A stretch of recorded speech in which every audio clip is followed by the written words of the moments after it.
പ്ലാസ്റ്റിക്കും വേസ്റ്റും അതിനോട് ചേർത്തിട്ടിരിക്കുക.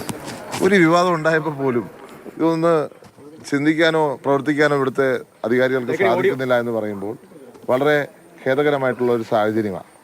മാത്രമല്ല, ഈ സാധാരണക്കാരൻ പഠിക്കുന്ന സ്ഥാപനമാണ് കേരളത്തിലെ മെഡിക്കൽ കോളേജുകൾ. സാധാരണക്കാരൻ്റെ മക്കളാണ്. അവർക്ക് ഇങ്ങനെ മതി എന്നായിരിക്കും സർക്കാർ തീരുമാനിച്ചിരിക്കുന്നത്. അവരെ സംരക്ഷിക്കുവാനുള്ള ബാധ്യത സർക്കാരിനുണ്ട്. അടിയന്തരമായിട്ട് ഈ കെട്ടിടത്തിൻ്റെ ഫിറ്റ്നസ് പഞ്ചായത്ത് പരിശോധിക്കണം. സർക്കാർ വേണ്ട നടപടിയെടുക്കണം. എവിടെയെങ്കിലും കുട്ടികളെ സർക്കാരിൻ്റെ ചെലവിൽ സംരക്ഷിക്കണം. അതാണ് ഇവിടെ അനിവാര്യമായിട്ട് വന്നിരിക്കുന്നത്.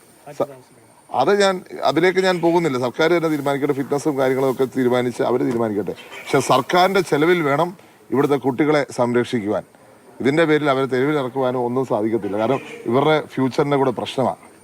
അതുകൊണ്ട് ഈ അവസ്ഥ ഞാൻ പറയാതെ തന്നെ നിങ്ങൾക്ക് ഓരോരുത്തർക്കും, ഞാൻ ഫസ്റ്റ് ഡേ ഇവിടെ വന്നപ്പോൾ, ഈ മെഡിക്കൽ കോളേജ് വന്നപ്പോൾ ഇവിടുത്തെ വിദ്യാർത്ഥികൾ എന്നോട് ആദ്യം പറഞ്ഞു ഈ മെഡിക്കൽ കോളേജിലൂടെ ഹോസ്റ്റലിലൂടെ അത് കണ്ടിട്ട് പോകണം എന്നുള്ളതാണ്. അതുകൊണ്ടാണ് ഇവിടെ ഒരിക്കൽ കൂടി വരുവാനുള്ള സാഹചര്യമുണ്ടായി. ഇന്ന് രാവിലെ ചർച്ചകളിലൊക്കെ മാധ്യമങ്ങൾ ഇത് ഞാൻ ചൂണ്ടിക്കാണിക്കുകയും ഇങ്ങോട്ട് വരണമെന്നൊക്കെ പറഞ്ഞുകൊണ്ടാണ് വീണ്ടും വന്നത്. നിങ്ങളും കണ്ടു പൊളിഞ്ഞിരിക്കുന്ന കെട്ടിടം. അല്ലാതെ ഇപ്പം പറഞ്ഞത് ഞാൻ ഒരു കുറ്റിയില്ലാത്ത ബാത്റൂം, അത് ആഡംബരമാണെന്നാണ് പറയുന്നത്. കുറ്റി ആഡംബരമാണെന്നാണ് പറയുന്നത്. എന്ത് പറയാൻ. അപ്പം ഇവിടുത്തെ സാധാരണക്കാരൻ ചികിത്സ തേടുന്ന മെഡിക്കൽ കോളേജിൻ്റെ സാഹചര്യം നമ്മൾ കണ്ടു. 12ാം വാർഡിൽ അവിടുത്തെ ബാത്റൂം ഇടിഞ്ഞു വീഴാനിരിക്കുന്നു. 18ാം വാർഡിൽ അതേ സാഹചര്യം.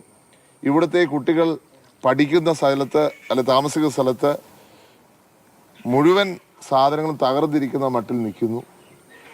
ഇവരെ സർക്കാർ സംരക്ഷിച്ചില്ല പിന്നെ ആര് സംരക്ഷിക്കും? ഇവിടെ നാളെ എന്തെങ്കിലും ഒരു സംഭവം ഉണ്ടായാൽ ആരും മറുപടി പറയും?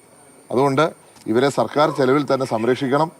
ഇവിടെ എന്താണ് ഫർദർ വേണ്ടതെന്ന് സർക്കാർ ആലോചിക്കണം. ഇവരെ സംരക്ഷിക്കാതെ മുന്നോട്ട് പോകാൻ ആവത്തില്ല. പിന്നെ ഇവിടെ നമ്മൾ ആരും ഒന്നും പറഞ്ഞില്ല എന്ന് പിന്നെ പറയരുത്. ഉണ്ടായൊരു പ്രശ്നമല്ല ഇത്, തുടർച്ചയായി നടക്കുന്നു. തീർച്ചയായിട്ടും അപകടാവസ്ഥ തന്നെയാണെന്നുള്ളതാണ് എനിക്ക് മനസ്സിലാക്കാൻ സാധിക്കുന്നത്. പക്ഷേ അത് സർക്കാർ എന്ത് വേണം, സർക്കാർ ഇതിൻ്റെ ഫിറ്റ്നസ് അടിയന്തരമായിട്ട് പരിശോധിക്കേണ്ടതാണ്.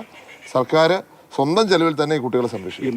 പരാതി കൊടുത്തിട്ടാണ് പലതവണ PWD പരാതി കൊടുത്തു, തദ്ദേശ വകുപ്പിന് പരാതി കൊടുത്തു, ആരോഗ്യ വകുപ്പിന് പരാതി കൊടുത്തു. ഇങ്ങനെ പരാതികൾ പലതവണ കൊടുത്തിട്ടുള്ളതാണ്. അത് അവർ വന്നപ്പോൾ തന്നെ സൂചിപ്പിച്ചല്ലോ. ഈ റോഡിൻ്റെ കാര്യത്തിൽ റോഡ് 5 വർഷമായിട്ട് ഇങ്ങനെ കിടക്കുന്നു. നമുക്ക് ഇങ്ങോട്ട് വരാൻ പറ്റുന്ന സാഹചര്യമുണ്ടോ? അതുപോലെ തന്നെ അകത്ത് ചെല്ലുമ്പോഴത്തേക്ക് ഹോസ്റ്റലിൻ്റെ അവസ്ഥ കണ്ടില്ലേ? ഇത് ആരെങ്കിലും ഒരു അതോറിറ്റി ഒരു ഉത്തരം പറഞ്ഞേ. ഉത്തരവാദിത്തം നിന്ന് ഒളിച്ചോടരുത്. ഇവിടെ ഉത്തരവാദിത്തം നിന്ന് ഒളിച്ചോടുകയാണ്.